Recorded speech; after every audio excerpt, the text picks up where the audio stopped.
Hello and welcome to the city of Tokyo. Let's have an audio connection here.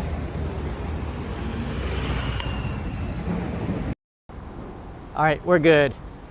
This, ladies and gentlemen, is a budget area for the city of Tokyo. Those of you that are staying near Tokyo Station, near Shimbashi, Tsukiji Market, those areas might be a little bit more expensive. I can see Tokyo Station. If you just look, if you just look down the street, you can see the Tokyo Station roof over there. So in this episode, I wanted to show you a little bit of this area. This is Hachobori and Shintomicho. These two areas are very close to Tokyo Station, a lot cheaper, much more of a budget option if you compare it then to staying at Tokyo Station, Shimbashi, Ginza, Kanda. These areas are going to be a little bit more expensive because they're on the Yamanote line, but this area was within 10 minutes walking distance to Tokyo Station. So it's a pretty good deal. If we take a look at the hotels using Google Maps, you can see the pricing here is pretty reasonable. Let me pull that up right now. If you just search hotel on Google Maps, you'll get in a certain area. It'll pull up all the hotels and you can search this area and you'll see exactly where it is. There's Tokyo Station. That's to the Shinkansen, very convenient. You pull over here, just about, 10, 15 minutes walking away. Tons of hotels. A lot of them have been built in residential areas that were formerly there. They put the hotels here. The one that I'm standing in front of is the Hotel Yai Nantoka. It looks really good in here. I mean, it's about $100 a night, and this is set up for in January. It's got a garden up there, brand new hotel. I think it's about 4 years old. They set this up, I remember when they were building it during the pandemic. Yai no Midori, there you go. $100 a night right there. That's pretty good considering you could walk to the Shinkansen. Now if we pan down a little bit, you'll see Appa Hotel. There's the great Appa Hotel. The design of it is not my style. It looks a little gaudy in there. That's the way the CEO likes it. She's an interesting character. But a lot of people stay here because it's a part of a group. You can get loyalty cards. They're all over the country. It's a big network of hotels. So a lot of people do like it. It's very close to Hachobori Station, which is a JR line and also the Hibiya line. So you're connected into the network of Tokyo. You can see everything's pretty clean, but the colors and the style of it is not my taste. So I typically stay there. I mean, I've stayed there before. It's comfortable, but it's a little bit, I don't know. I don't feel like I'm in Japan for some reason. It's like kind of weird. This one I would highly recommend. This is the Dormy Inn in Hachobori. It's on a beautiful canal right off of the Sumida River. The rooms are a lot better style, but Dormy Inn's famous for having the hot spring baths, the onsen, like a bath culture to the hotel, which is cool. I feel a little bit more of the Japan feeling to it. There's a lot more character to it because I've stayed in these hotels where you feel like you're in a ryokan, sort of. But the room sizes are similar to Appa, meaning if a single room is going to be pretty tight in there. But for $100 a night, in central Tokyo, you're going to get a pretty good deal, I think. And you get a pretty good bath out of the Dormy Inn.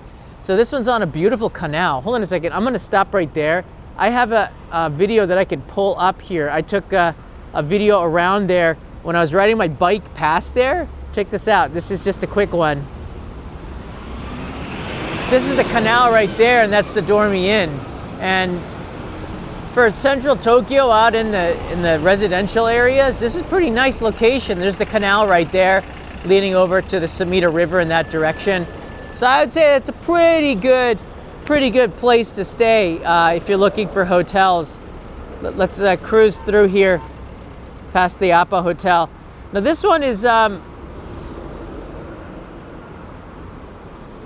you're going to get nighttime soba at the Dormy Inn. So they kind of have like more of a Japanese feel to it than the Appa Hotel, but the services at both of them are pretty good. Dormy Inn also has a loyalty program, and they're all over the country as well.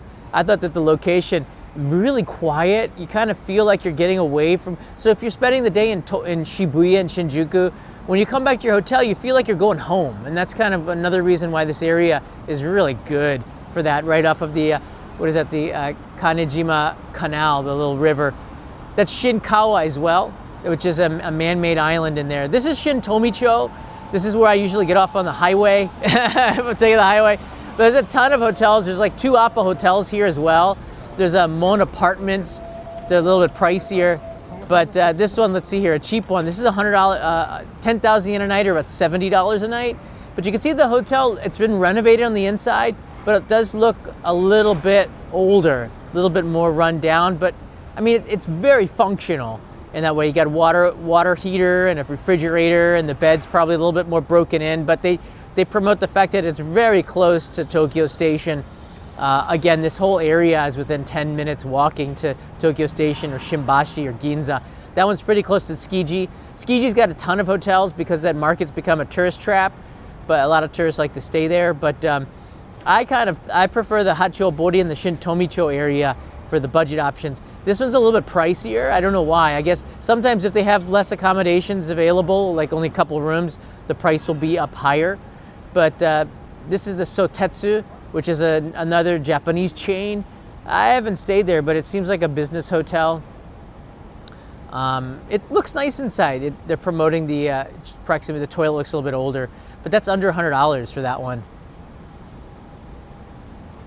You can see there's a lot of budget options. It's kind of fun to take a look around, but the closer you get to that Yamanote line, the more expensive it is. This one is under $100, about $90 a night, pretty close to Tsukiji Market. Very new. Looks very new, comfortable. You know, it's good when they show the shampoo. Close to Kabukiza Theater, so that's going to be a pleasant area to walk around. Very close to Ginza. So that's a nice location, I think. Shintomicho Station's right there. You can see Hamarikyu Park right there. That's a really nice garden to walk around. You can catch the space boat, which will take you around the city. Let's look at one more here. The closer you get to the Shinkansen line, the more expensive it gets. All right, that's where I am, Yai no Midori right there. But going down the street, yeah, you can see the prices starting to increase a little bit. There are some cheap hotels, like this Terminal Hotel here, but for this price, you get what you pay for. It is a much older, like a 1980s looking hotel. You're gonna get what you pay for, but for this same price, if you walk 5 minutes away, you're gonna get a newer hotel. So that might be a difference maker for you when you're looking at places. The Shangri-La, of course, 5 stars. It's $700 a night. You get a pool. It's one of the best tea time places in the entire city. Very close to the Shinkansen.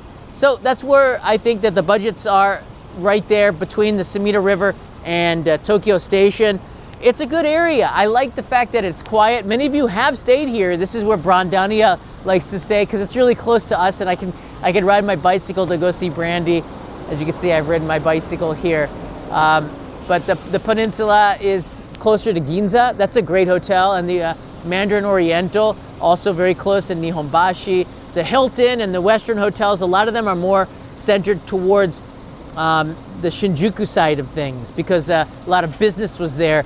The Hilton and the Hyatt is on the Shinjuku side. And you're going to pay for that. You're going to pay for that. Marriott opened up. I can walk a little bit around here for a couple more minutes. Marriott opened up a new hotel in Ginza, right in the heart of it. They're not high rises in that area, but it's really great. You walk outside and you're in the middle of Ginza with the tree-lined streets. It's very comfortable. But again, those hotels started around 50,000 yen a night, which is about $350. But that's 5-star comfort. The peninsula is like at another level. Most of the streets look very residential across the street here. So you get an idea. It's not as attractive as staying in Shinjuku or Ginza. It is a much quieter experience, you could see. But this is Tokyo. This is residential. There's some businesses in here. People live in around this area because I do, and I think this is the one hotel here. The Midori no Yai no Midori, and there's a bunch of Appa hotels in this direction too. But again, you could see it's a different kind of Tokyo. It's a more functional Tokyo, not much of an attraction. There's a convenience store across the way, a brand new Lawson's that opened up.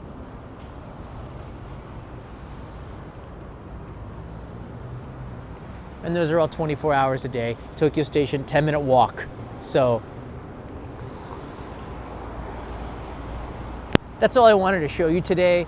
The budget areas, I would say Shin Tomicho, Hachobori, and even Kayabacho. That's where the Bank of Japan is located, but there are some budgets around there. And as you go towards the Tokyo Bay, the prices are going to increase a little bit because they're more resort-ish. But that's very interesting, I think. Do you have any questions before we stop the live stream? Have you heard of Tosei Hotels near Ueno? No, I haven't. There's so many chains now, so many hotels in Tokyo, I really don't know. I'm in part of an IHG loyalty program. Those are pretty, I usually stay at the ANA Crown Plaza because I have an ANA credit card and I get triple miles and I get a lot of loyalty points. So I usually will stay at the Crown Plaza, the ANA Crown Plaza, or I got so many points, I always get the ambassador for the Intercontinental, and then we stay there maybe once or twice a year, and we get a free weekend night as being part of an ambassador, and the platinum level for IHG, so I always get a discount. The Holiday Inns are nice. So I kind of stick with the loyalty stuff there because it just pays for itself in a way. But I think when you're looking at places to stay, you should shop around in Tokyo. This one's nice. Let me show you quickly. They have a tea time inside here, and it's very Japanese-ish. The numbers reflect that here. This is a beef shabu-shabu. Not a lot of marbling on that beef. 2,600 yen. More sets. There's a tempura set here. Those look pretty good. So you know, it's got a nice little cafe that you can go into, and the hotels are adding in amenities like this. You can smell it. There's a pipe putting out an amazing smell of food here. But the lunch menu, you know, might be what you're looking for when you're staying in a hotel. Is the food any good? This food looks pretty good. So I don't know. What do you guys think? I don't understand why people spend on hotels. There are people who are, it's just a bed, but a lot of it has to do with location. This location is pretty good. A lot of it has to do with comfort. I feel the difference in staying in a nice bed with pillows comparatively. I usually get a better night's sleep. It just depends though. The older you get, probably the nicer the hotel is, because when I was in my 20s and 30s, I was staying at youth hostels and stuff. But if you're just looking to save money, and you should be using your money to go spend it on, I'd rather spend the money on, all right, let me put it like this. I probably would rather spend the money on food than I would want to spend the money on a hotel. But if I had a deal, because I get upgrades and a lot of benefits for being in this IHG program, and there's also the Marriott Bonvoy, those perks often make it about the same price for an upgrade in the hotel as if you were to stay here for $90 a night. I could stay at the ANA Crown Plaza for $80 a night. I will be upgraded to sometimes a junior suite. I don't know how they upgrade it. When I go to Nagasaki and I stay at the Crown Plaza, they upgrade me once to a junior suite. It's like, what? It's like, I paid $75 a night. You guys upgraded me to a junior suite.